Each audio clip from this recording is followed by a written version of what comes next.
सुजय विखे पाटील यांच्या भाजप प्रवेशानंतर राधाकृष्ण विखे पाटील विरोधी पक्षपदाचा राजीनामा देण्याची शक्यता वर्तवणे त्याच्या जागेसाठी एवढा संघर्ष करावा लागत असल्याची खंत वाटत असल्याने ते राजीनामा देतील असा अंदाज वर्तवण्यात आलाय। सुजय विखेंना खेचण्यासाठी भाजप राष्ट्रवादीत रस्सीखेच सुरू झाली असून आता सुजय विखे पाटलांना राष्ट्रवादीची ऑफर आली आहे, त्यामुळे सुजय विखे कोणाकडून लढणार याची उत्कंठा शिगेला पोहोचली आहे। पुण्यातील काँग्रेसचा लोकसभा उमेदवारीचा घोळ अजूनही कायम आहे। भाजपचे राज्यसभेचे सहयोगी खासदार संजय काकडे आणि काँग्रेसचे इच्छुक उमेदवार प्रवीण गायकवाड यांच्यात रस्सीखेच सुरू आहे। हे दोन्ही नेते काँग्रेसमध्ये प्रवेश करणार असल्यानं नेमकी उमेदवारी कुणाला याबाबत संभ्रम कायम आहे। राष्ट्रवादीचे सर्वसर्वे शरद पवार लोकसभा निवडणूक लढणार नाहीत, माझ्यासाठी राज्यसभा शिल्लक असून एकाच कुटुंबातील तिघे नको असल्याचं मत शरद पवारांनी व्यक्त केलंय। त्यामुळे विजयसिंह मोहिते पाटलांना उमेदवारीची शक्यता वर्तवण्यात येते। पवारांच्या माघारीवर मुख्यमंत्र्यांनी फिरकी घेतली असून पवारांची माघार हा युतीचा विजय असल्याचं मुख्यमंत्र्यांनी म्हटलंय। राजकीय वारं ओळखून पवारांनी माघार घेतल्याचंही फडणवीस यावेळी म्हणाले।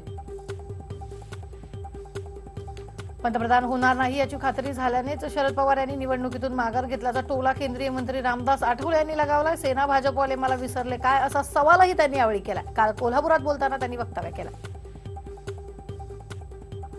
कोल्हापूरच्या दसरा चौकात आरपीआयच्या आठवले गटाची जाहीर सभा झाली। या सभेला केंद्रीय राज्यमंत्री रामदास आठवले यांनी हजेरी लावली। यावेळी त्यांनी आपल्या खास शैलीत काँग्रेस आणि राष्ट्रवादी काँग्रेसचा समाचार घेतला। यावेळी आठवले यांनी प्रकाश आंबेडकर यांच्यावरही नाव न घेता टीका केली। शरद पवार यांनी राष्ट्रवादीसाठी म्हाडाची निवडणूक लढवावी, त्यांनी या वयात माघार घेणं हे चांगलं नाही असं मत वंचित बहुजन आघाडीचे नेते प्रकाश आंबेडकर यांनी व्यक्त केलं। शरद पवार यांना निवडणूक लढण्यासाठी विनंती करणार असल्याचं शेकाप नेते जयंत पाटील यांनी म्हटलंय। पार्थ पवार यांनी मावळ मतदारसंघात गेल्या काही दिवसांपासून काम सुरू केलंय। आघाडीच्या सगळ्या उमेदवारांना मदत करणार असल्याचं नाशिकमध्ये बोलताना जयंत पाटलांनी यावेळी सांगितलं। पक्षानं माझी अधिकृत उमेदवारी जाहीर केली नाहीये, लवकरच राष्ट्रवादीची यादी जाहीर करणार असल्याची माहिती शरद पवार यांनी दिली। तर पार्थ पवार यांना 2 निकषांवर उमेदवारी देत असल्याचं शरद पवारांनी यावेळी जाहीर केलंय।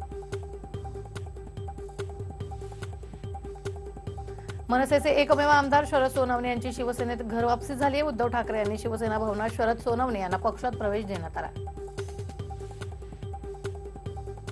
यावेळी युती झाली नसली तरी शिरूर आणि जुन्नरची जागा जिंकलो असतो असं विधान उद्धव ठाकरे यांनी केलंय। शरद सोनवणे यांच्या प्रवेशानं शिवसेनेचं बळ वाढणार असल्याचं यावेळी उद्धव म्हणाले।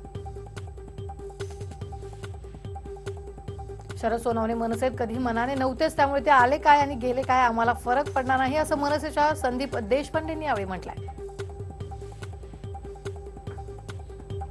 काँग्रेस पक्षाच्या कोर कमिटीच्या दिल्लीतील बैठकीमध्ये महाराष्ट्राच्या लोकसभा उमेदवारांबाबत सकारात्मक चर्चा झाली आहे। 10 उमेदवारांची नावंही निश्चित झालेली आहेत। राष्ट्रवादी काँग्रेसच्या वतीनं सातारा, माढा आणि मावळ लोकसभा निवडणुकीच्या पार्श्वभूमीवर कलंबोली येथे कार्यकर्त्यांचा मेळावा आयोजित करण्यात आला होता। राष्ट्रवादीचे अध्यक्ष शरद पवार, साताराचे खासदार उदयनराजे भोसले आणि माढ्याचे संभाव्य उमेदवार प्रभाकर देशमुख हेही या मेळाव्याला उपस्थित होते। फडणवीस नागपूरचा बोलका बाहुला असून राज ठाकरे यांच्याबद्दल बोलायची त्याची लायकी नाही असं संदीप देशपांडेंनी म्हटलंय। मोदींच्या लिहिलेल्या स्क्रिप्ट बोलतात असा आरोपही त्यांनी केलाय। राज ठाकरेंवरील टीकेला त्यांनी हे प्रत्युत्तर दिलंय। भाजपाच्या वरिष्ठ नेते आणि परराष्ट्र मंत्री सुषमा स्वराज यांनी आगामी लोकसभा निवडणूक लढवणार नसल्याचं पुन्हा एकदा स्पष्ट केलंय। मी निवडणूक नाही लढवली तरी त्यामुळे काही फरक पडणार नाही, पुन्हा नरेंद्र मोदीच पंतप्रधान होतील असं त्यांनी एका ट्विटच्या माध्यमातून म्हटलंय। नरेंद्र मोदी पुन्हा पंतप्रधान होणार नाहीत असं मत काँग्रेसचे ज्येष्ठ नेते दिग्विजय सिंह यांनी मांडलंय। मोदी सरकारनं त्यांचे वचन न पाळल्याने त्यांचे पितळ उघडे पडल्याचंही त्यावेळी म्हटलंय। काँग्रेस मंगळवारपासून गुजरातमधून लोकसभेच्या निवडणुकीच्या प्रचाराला सुरुवात करणार आहे। काँग्रेस वर्किंग कमिटीच्या बैठकीनंतर काँग्रेस लोकसभेच्या प्रचाराचं बिगुल वाजणार आहे। यावेळी काँग्रेसचे सर्व महत्त्वाचे नेते उपस्थित असणार आहेत।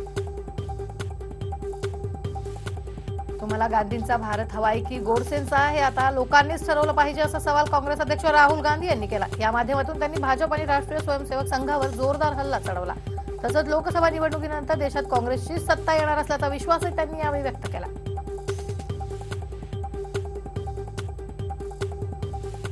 लोकसभा निवडणुकांच्या तारखा जाहीर झाल्यानंतर काही वेळातच काँग्रेस आणि आम आदमी पक्षातील मतभेद उघडकीस आलेले आहेत. दिल्लीत आपसोबत आघाडी होणार नसल्याचं सांगत राहुल गांधींनी दिल्लीत काँग्रेस 7 ही जागा लढवणार असल्याचं जाहीर केलं. भाजपवर टीका करण्याच्या भारत राहुल गांधींनी खुक्या दहशतवादी आणि पुलवामा हल्ल्याचा मास्टर माइंड मसूद अझहर यांचा उल्लेख मसूद अझहरजी असा केलाय. त्यामुळे राहुल गांधी अडचणीत आलेत. भाजपने त्यांच्यावर टीकेची झोड आता उठवलेली आहे. जम्मू काश्मीरची लोकसभा आणि विधानसभा निवडणुकांवर मायावतींनी सरकारला धारेवर धरले. जम्मू काश्मीरमध्ये एकत्र निवडणुका का होऊ शकत नाही असा सवाल त्यांनी सरकारला केला. एका ट्विटच्या माध्यमातून त्यांनी ही टीका केली.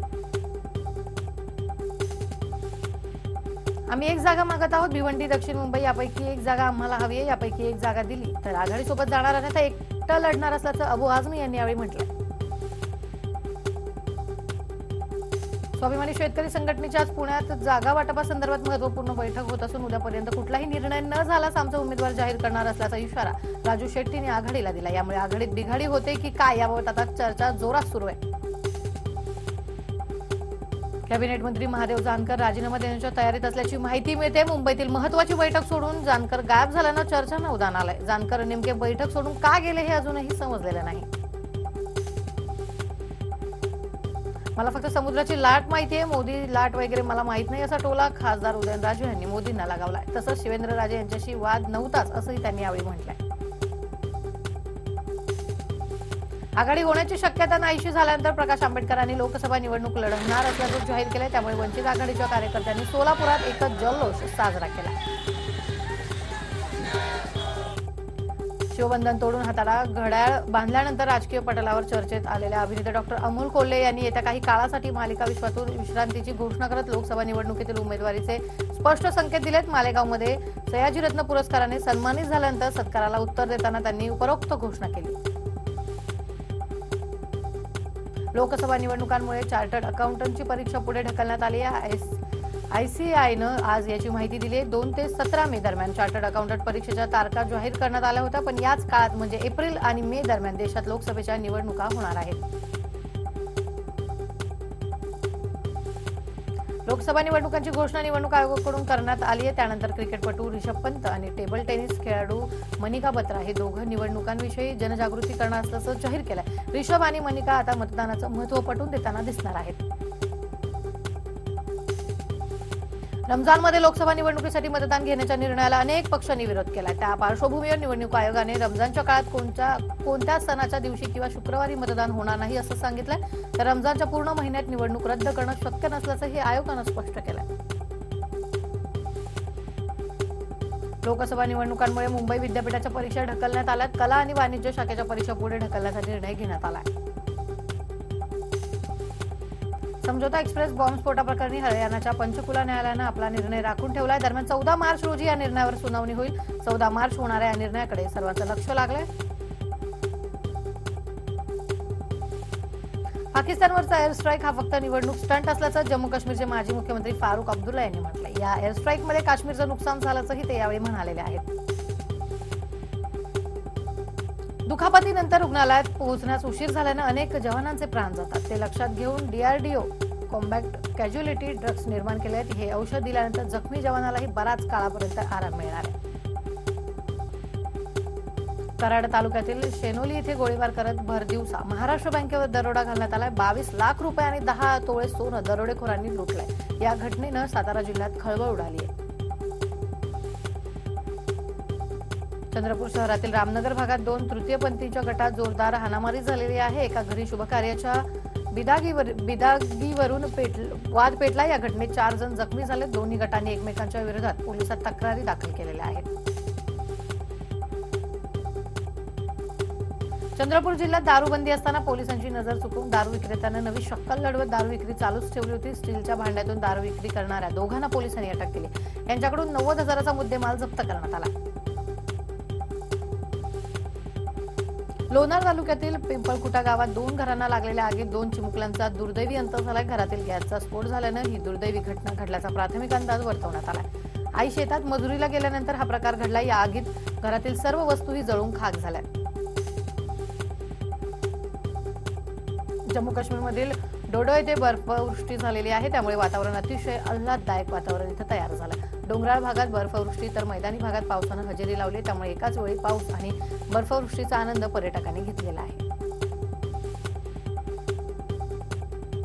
इथिओपियन एअरलाइन्सचे दुर्घटनाग्रस्त विमानाचा ब्लॅक बॉक्स सापडला। या दुर्घटनेत 149 प्रवासी आणि 8 क्रू मेंबर असे एकूण 157 लोकांचे प्राण गेले होते। यात 4 भारतीय नागरिकांचाही समावेश होता।